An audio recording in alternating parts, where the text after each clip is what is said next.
listening to Olivia Dean's new album. Literally, what are you doing? Hi, welcome or welcome back to my channel. Today I have a video I'm so excited about, and I have been planning it for quite some time now. We're now in November and Olivia Dean's new album, The Art of Loving, came out in September. So I've been sitting on it, stewing on it, embracing it, letting it flow through me and give me inspiration for quite some time now. And I will be the first to say, or maybe the millionth to say, that that album is absolutely fantastic. I love it so much. I listen to it religiously at this point. So, and I know I'm not the only one.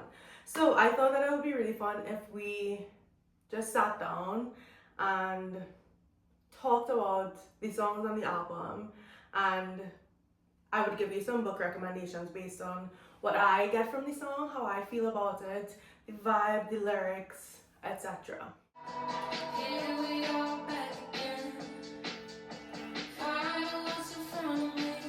Okay, let's start with song number 1 on the album, which is Nice to Each Other. I think that this is the first one that came out, the first single that came out on the album, and it had everybody kind of freaking out over it, which I get. I totally get. This song is so fun and exciting, and it really is just like a playful, flirty time. You know, she likes the vibe of the other person, but it's nothing serious. You know, it's like a fling. You know, we're just having fun. This one, the lyric that I feel really stands out is, "I don't want a boyfriend, but we could be nice to each other." The book that I chose for this song is Happily Never After by Lynn Painter. Lynn Painter is not my favorite author like she is everybody else's, but I really found that I don't read a lot of romances or books in general where there are like non-committed relationships or flings or stuff like that. It's hot. Yeah, I'm more of a commitment type girl myself, but the only one that I could really think of that comes to mind was Happily Never After by Lynn Painter, which follows the story of this guy who's our main male character, and as a side hustle he objects at weddings. So somebody will call him up and be like, "Okay, I think my future son-in-law is cheating on my daughter, like this is the evidence, can you just show up and say that you object, and then the wedding will get cancelled." I thought it was an interesting premise, and I read it and it was fine. It was a 3-star, which is not bad, which is why I still feel okay recommending it. However, if this song is something that feels relatable to you, or you like reading stories, love stories about characters who do take a little bit longer to come around and who may have some trust issues. I mean, our female main character, she was at the altar like yesterday. He literally came and objected at her wedding. And so she's not really in a place where she can really even perceive the idea of being in a relationship again. So they just end up striking up a friendship and things progress from there. But at first it is very much, yeah, let's just be friends. Maybe we'll hook up here and there, but we're friends and we don't want anything serious, neither of them. So that's what that book was about. She's always changing without a word. Okay, the next song on the album is Lady Lady. I saw this song more as self-reflection and, you know, just feeling like you're an observer in your life at a certain stage where things are changing so quickly around you and inside of you, and it just feels like you're watching yourself grow so quickly. And it's like, I was just getting used to who I am, and now I'm like this different person with different perspectives and different experiences. And I really, really like this song. It's not one of my favorites on the album, but I love it, and I love kind of what it's trying to say. So one of the lyrics that I love is the very first lyric of the song. It says, "God, I'm going to miss this house, but I guess I'm moving out on Sunday morning. All the things I couldn't live without, don't need them anymore." And then there's another one, which is I think the chorus. It says, "She's always changing me a little bit, but I was just getting used to her." And that's kind of what I was talking about, where it just feels like she's always changing, and as soon as she gets used to who she is, she feels like she's somebody else. This one, my immediate response when I started preparing this video was City of Girls. City of Girls by Elizabeth Gilbert is one of my favorite books, and it was, I think, one of the top 3 books that I read last year. It follows the story of Vivian, who is this young girl in the 1940s, and she gets kicked out of her prep school, I think, and she gets sent off to live in Manhattan with her aunt, who is in the showgirl business and just theatre in general.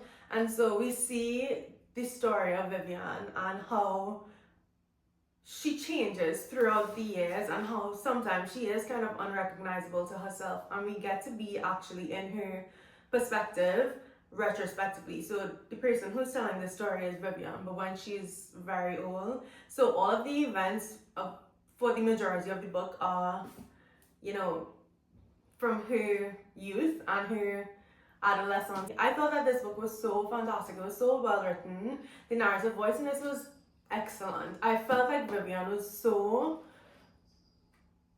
poignant. Like, she is a very well established character. Her voice is so specific, and I love reading books like this where the main character is just so specific. Like, she isn't one-dimensional. She is flawed, and she's broken, and she is trying, but sometimes she's not trying, and she's just living and enjoying, and it's really fun. I really love this book, and I definitely recommend this. It's a 5-star read for me, and if you love Lady Lady, I feel like you might enjoy this book.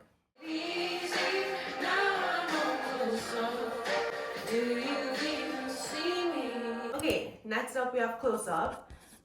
I didn't expect that to rhyme, but Close Up is the next song in the album. This one immediately gives unrequited love. Like, she's trying to understand, like, am I even here to you? Do you see me?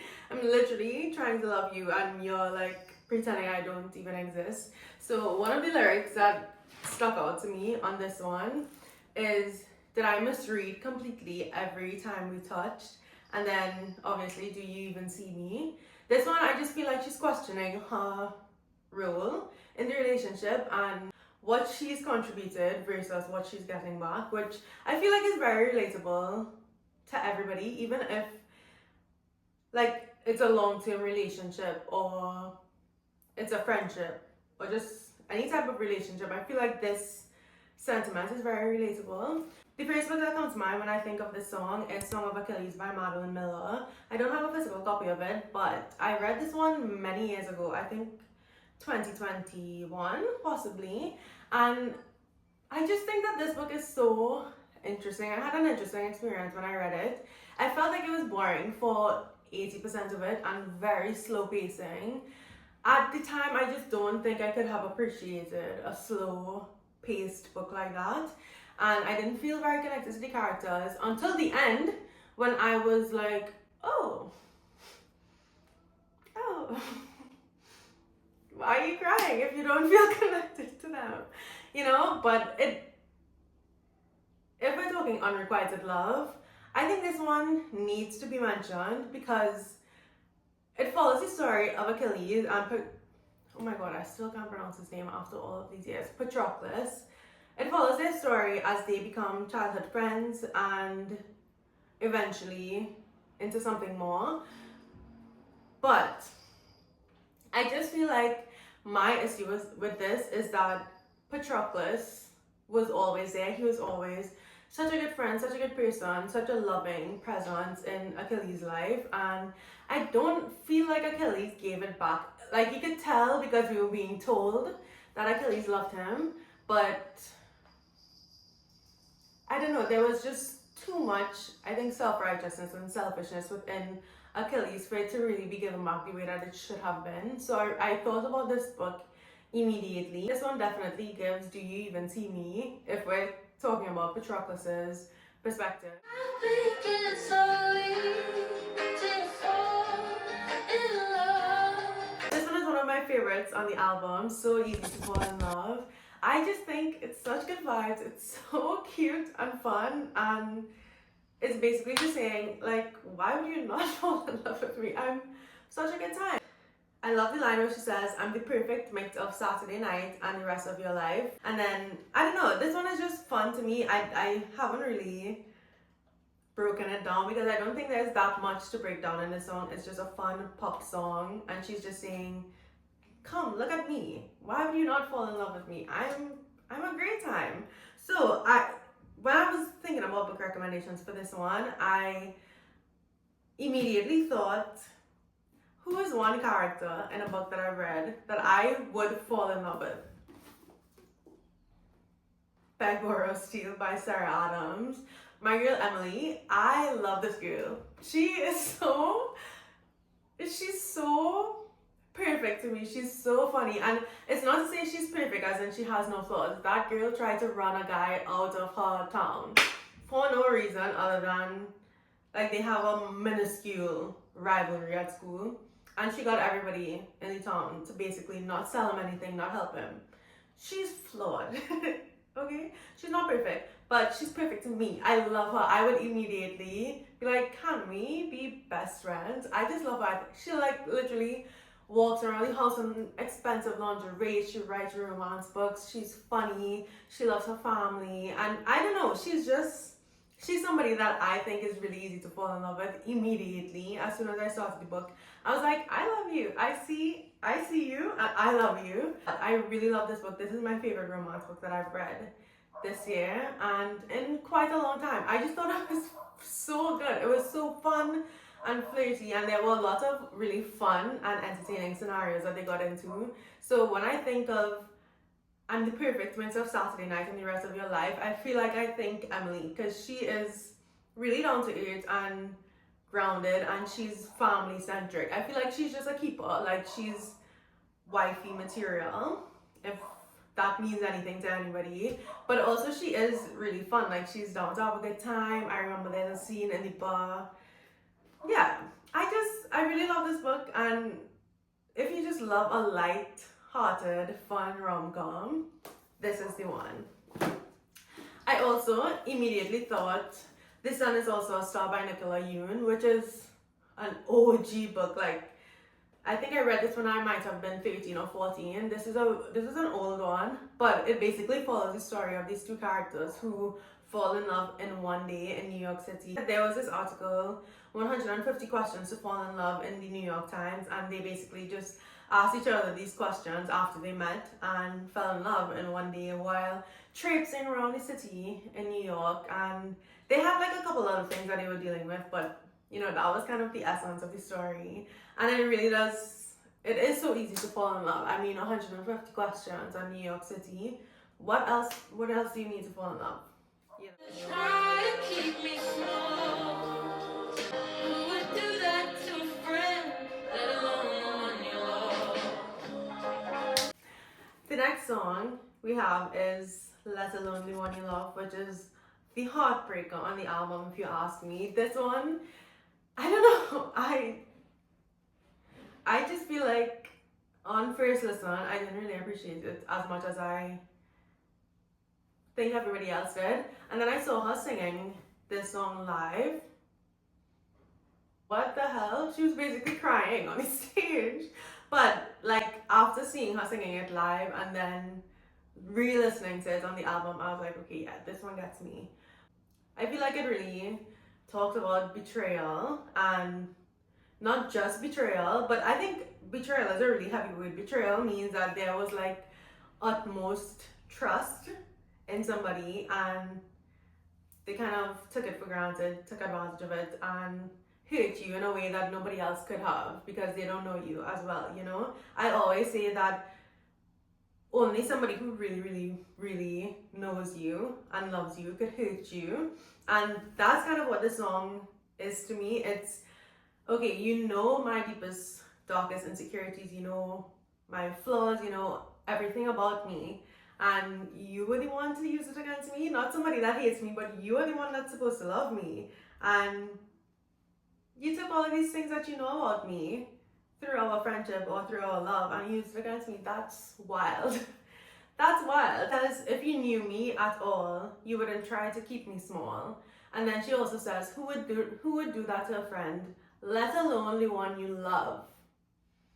Why would you do that? Why would you do that? You know, so immediately is Magnolia Parks by Jessa Hastings. I feel like this one should come as no surprise. This one follows, basically, I think the pitch of it was Gossip Girl in London. So it's these rich socialite teenagers and the love stories that entangle them and make them make terrible decisions and make them hate each other. And that's all.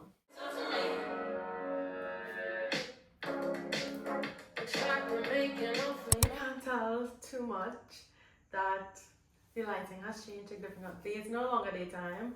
I did have to take a little break from this video to take my brother's why can't I speak? To take my little brother to his karate grading, which that was really intense and very stressful. I don't know what I'll do when I have kids, but that is beside the point. Let's jump back in. Man I Need. That one was, I think, the breakthrough song.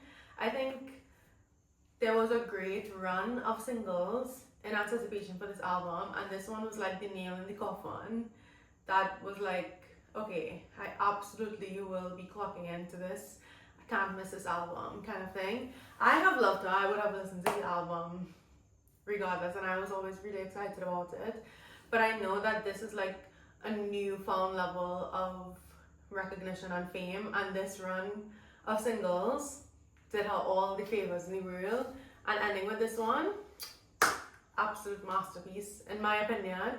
I think that this is the last one that came out. I think it was Nice to Each Other, then Lady Lady, then Man I Need, but I could be wrong. Anyway, this one is basically just her explaining how she wants to be loved and saying, okay, you don't even need to think.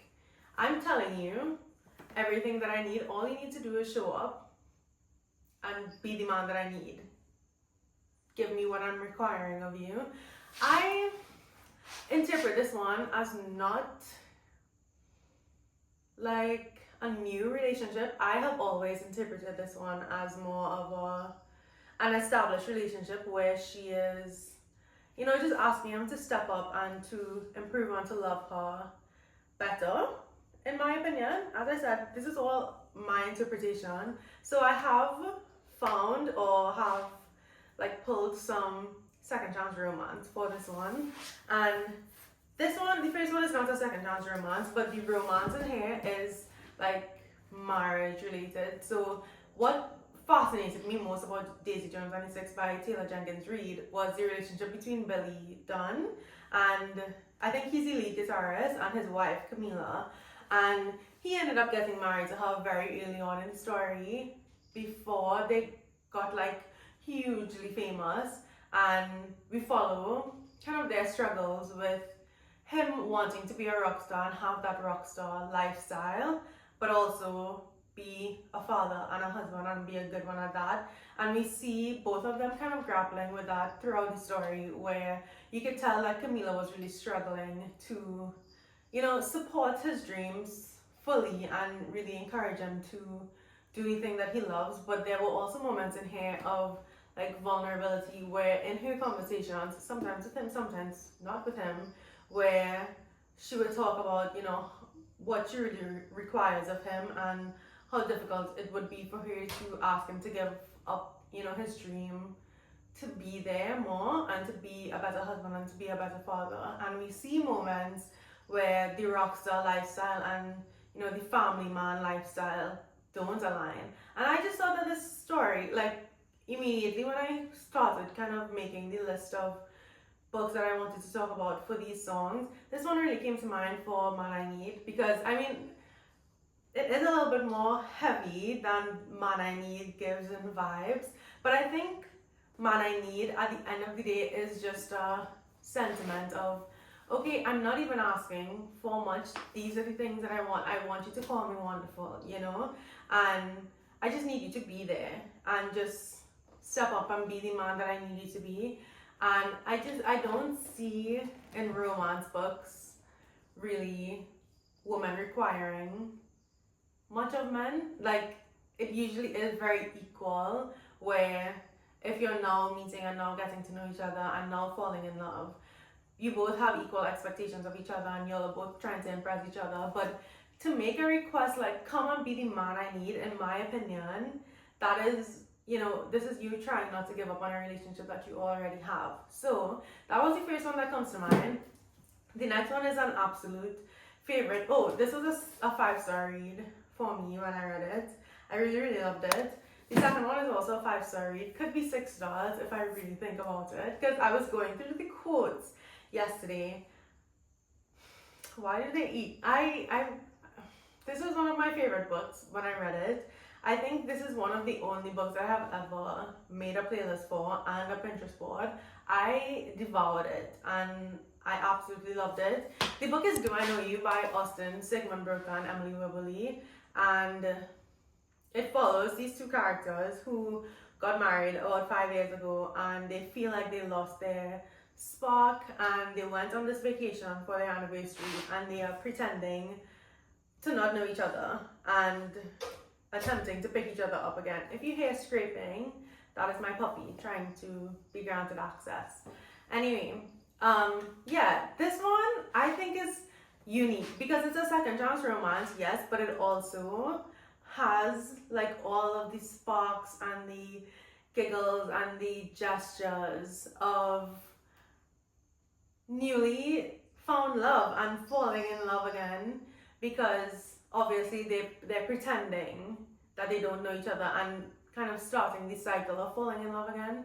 But there's also the depth that I love in second chance romance or romance with some type of history, where there is like a depth of communication and a depth of knowing that person, where eventually at some point you will communicate, okay, well, this is what I was lacking and this is what I need. Will we be able to make this work, And I feel like this one really fits it because one, it's also really fun, and Man I Need is an inherently fun pop song, but in lyrics also, it is just both of them. It's not just our female main character who is requiring more of her husband, but the husband requiring more of his wife as well, and them just requiring from each other to be better and to be more present and be more aware and give more love in the relationship. And I just think that this one really fits the song.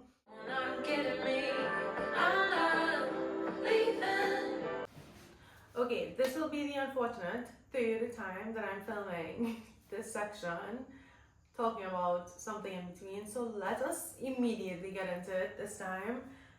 My two recommendations for this one are Normal People by Sally Rooney. I'm not showing you the front cover because my dog ate it and I know that would trigger lots of people. And Before I Let Go by Kennedy Ryan. Both of these follow stories of people who have like this undeniable love and undeniable chemistry between them, but for whatever reason, whether it's, fair or, personal insecurities or unhealthy ideas of love or past hurts, a lot of reasons, these people just cannot make it work. They can't be together. The first one, Normal People, follows Connell and Marianne, who know each other from childhood. When they were in school, they had different, popularity levels and status in school, but they also had like different socioeconomic backgrounds, and we kind of see the roles reversed on them when they go to university, and Marianne is all of a sudden extremely popular, and we just kind of follow them throughout the years and their personal lives, but also how they fit into each other's lives and the way that they are just so completely important to each other. They are the most important persons to each other, but they have never been able to make like a healthy traditional relationship work between them for whatever reason. So we see them be on, we see them be off, we see them be almost there, we see them almost come together and then come apart. Like, we have seen it all, and it is as frustrating as it sounds, but it was really good. It followed a very complex relationship and very complex and deep and tortured almost characters who, despite their best efforts, sometimes just are not prepared for the kind of relationship that people find, as a traditional relationship between two people. But we see them have a relationship that is extremely meaningful. They are, as I said, the other person's person, you know, like they are the most important person, and they have expressed multiple times that, you know, there's nobody that gets me the way that you do, and there's nobody that I feel more myself with than you. But they have been in like other relationships, other long-term relationships, monogamous relationships with other people, and not each other.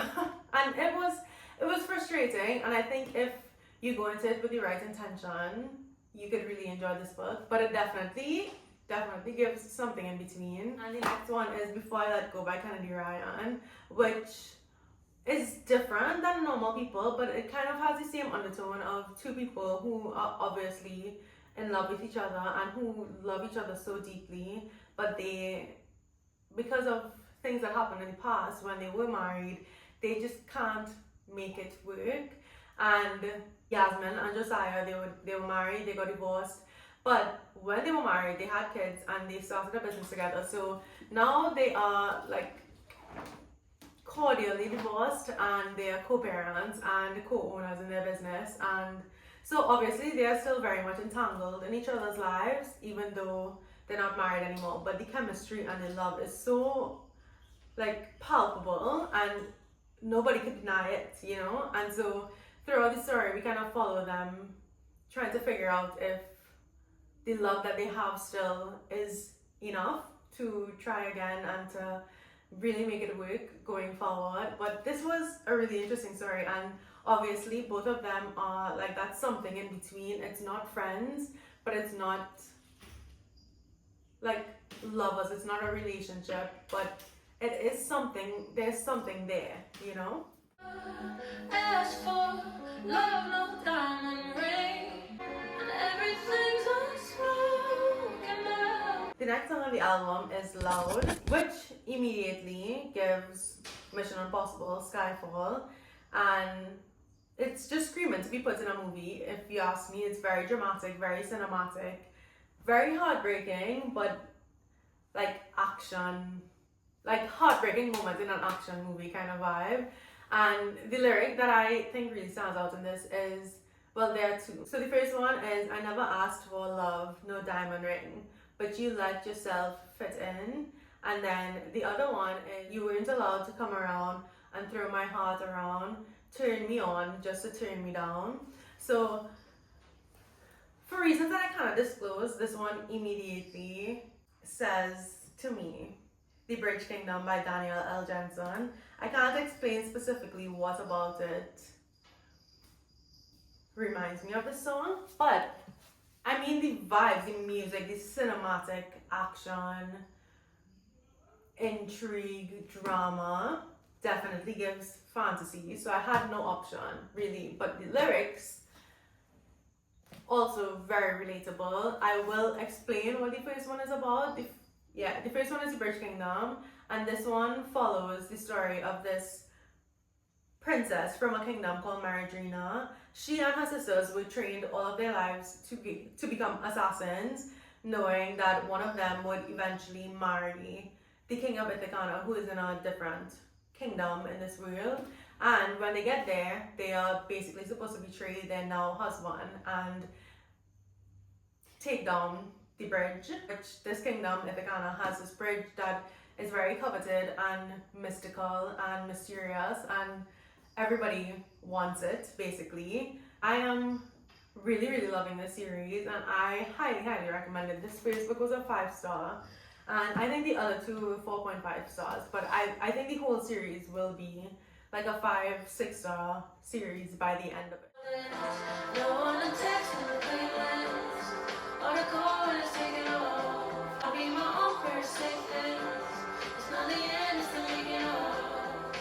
Arguably one of my favorite songs on the album, maybe my second favorite, Baby Steps. This one is really just a story about change and taking a journey alone and doing it anyway, even though it's scary, even though it's lonely, even though what you're accustomed to is, you know, having somebody who's always there with you to take those steps. It is just, it's you now like learning to walk again. Obviously some of the lyrics that stand out to me are, I'll be my own pair of safe hands, It's not the end, it's the making of. Those are like two of my favorite lyrics maybe ever. I just love this song. I love what it represents. It's catchy, but it's also extremely deep and inspirational. The first one, and these are two extremely great, highly, highly, highly recommended books that I used for this song. The first one is A Man Called Uwe by Frederick Bachman, who is one of my favorite authors. I really tried not to saturate this video with Frederick Bachman books, so this is the only one that I chose. But this one follows the story of Uwe, who is this old grumpy man. I think he just turned 60 and he lost his job. And there are other things that kind of changed recently in his life. And so he just kind of feels like this is the end for him. Like this is all that he has had to offer, and he is kind of ready for his life to be over. He's kind of down in the dumps, and then this family moves into this neighborhood and force themselves upon him basically, and kind of befriend him against his will. And we see him become somebody new and somebody evolved and somebody who finds purpose in his life and was able to change and recognize that, just because one chapter of his life is over doesn't mean that the entire thing is done. There's another page that can be turned and will be turned if, you give it the right attitude. This book was so sweet. I gave this one 5 stars. I just love Frederick Bachman and his writing, obviously, but I just love this book specifically. I think it's so sweet, and Uwe is so charming and so precious. I love him dearly. The second one is kind of in a similar vein. This one is Migrations by Charlotte McConaughey. This follows our main character. What is her name? Franny. Oh my god, Franny. Anyway, it follows Franny, who is a researcher, but she's like a solo researcher, and she is on the hunt or on this journey to follow the Arctic Terns on their last or possibly last migration to Antarctica. So she sets off all by herself, not really knowing how she's going to get there and how she's going to be able to follow them, but she sets off on this journey to follow them on their last migration. But within this story is Franny's journey to loving herself and finding herself and self-discovery and a lot of healing and unpacking of traumas and things that have happened to her and realizations. It is to me so much more than just following these Arctic Terns. It is Franny's story and her finding herself and her journey of self-discovery, and her taking this journey by herself, even though there's nobody else with her and nobody else that she could really talk to in real time about what is going on in her life and this journey that she's taking. She's doing it anyway because it's important to her, obviously, to learn more about the birds and protection of them, etc. But it also is important for her to step out on her own and do this thing that matters to her, even if nobody else is with her on it. I don't know if I'm explaining how fantastic this book is. I'm obviously not, because I don't want to give anything away. I went into this knowing very little. This one, it definitely gives, it's not the end, it's the making of. I'm not going to say anything else. I implore you, if you don't take any other recommendation from me in this book, please read this. This is my only 6-star read of this year. It was perfect. This book is well loved in my house. By my house, I mean me.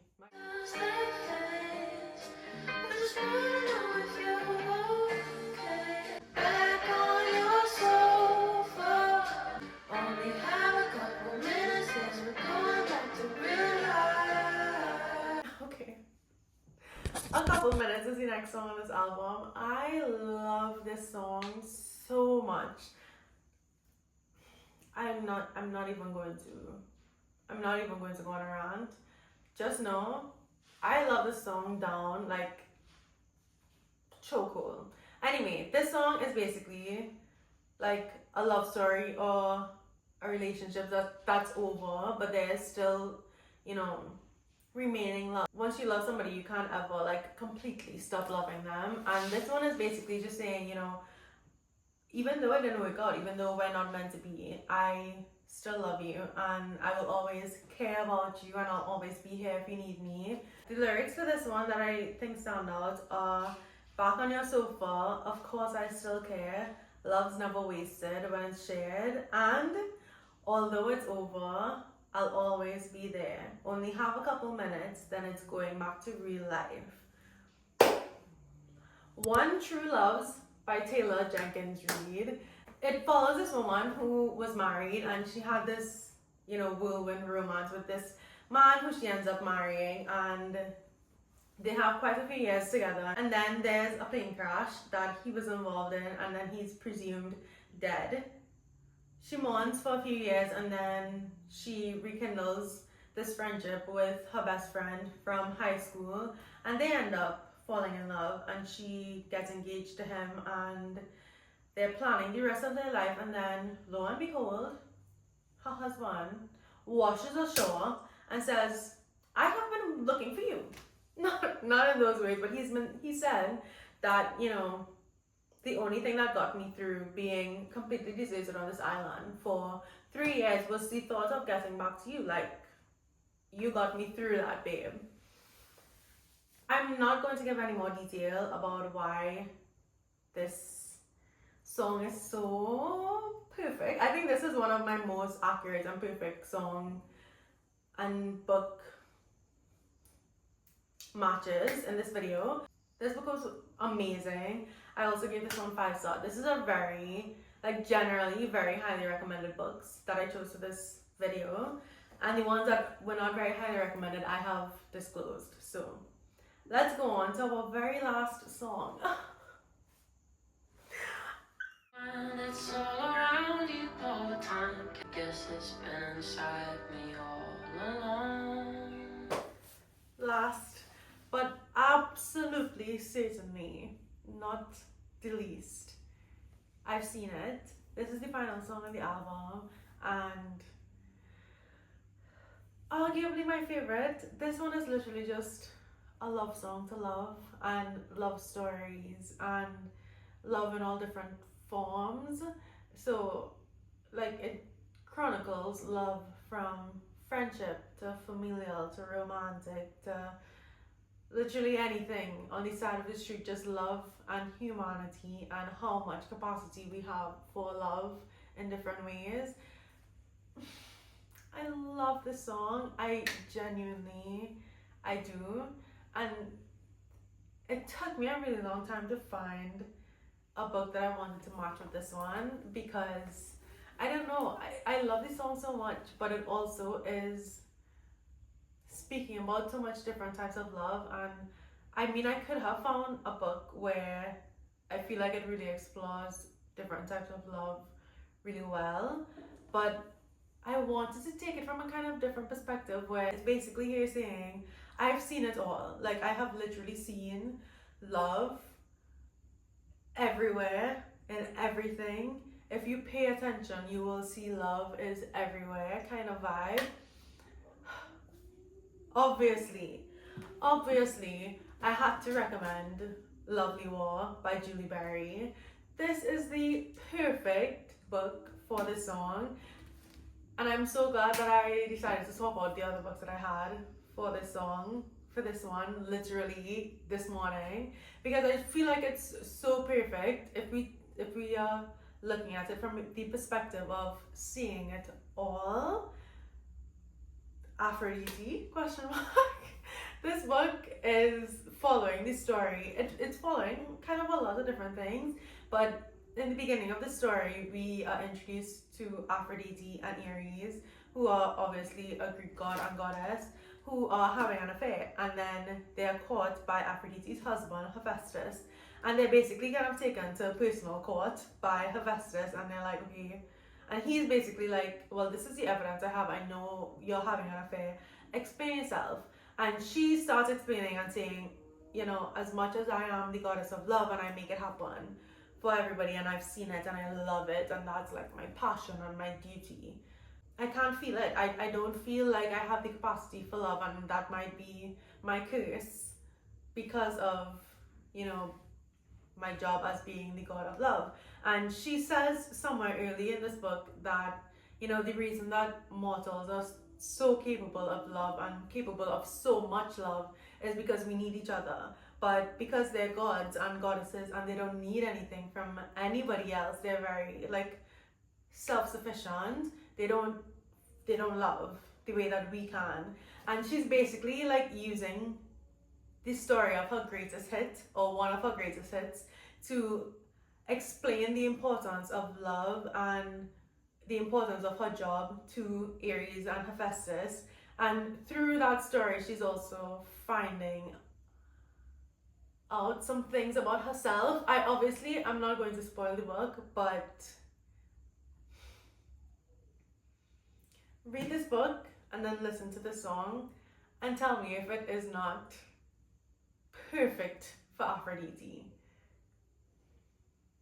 That's all. But basically, in the perspective of Aphrodite and some other Greek god and goddesses make cameos in the narrative voice, and they're like explaining their roles in this love story. But it is just a story about love and why it's so important and how it persists against all odds, and why mortals are so capable of love and have such a huge capacity for it. And I just love this book. This is one of my favorite books of all time. Definitely top 3.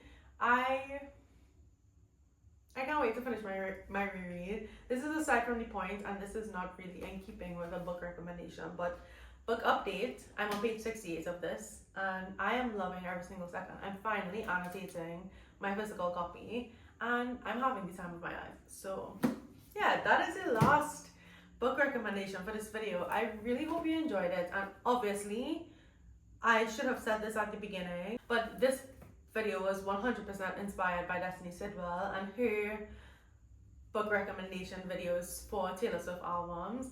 I think that's the only ones that I've seen. I don't know if anybody else has done it or if she's done any other artists, but I haven't seen anybody do this one. And yeah, so 100% credit to her. I did not come up with this idea on my own, but thank you so much for watching this video. I hope you enjoyed. I hope you go and listen to the album and enjoy it as much as I have. And I hope that you get some good book recommendations from here. Some of these are my favorites of all time, and so I hope you pick up a few of them and enjoy them as much as I have. But anyway, thank you so much for watching, and I will see you next time. Bye.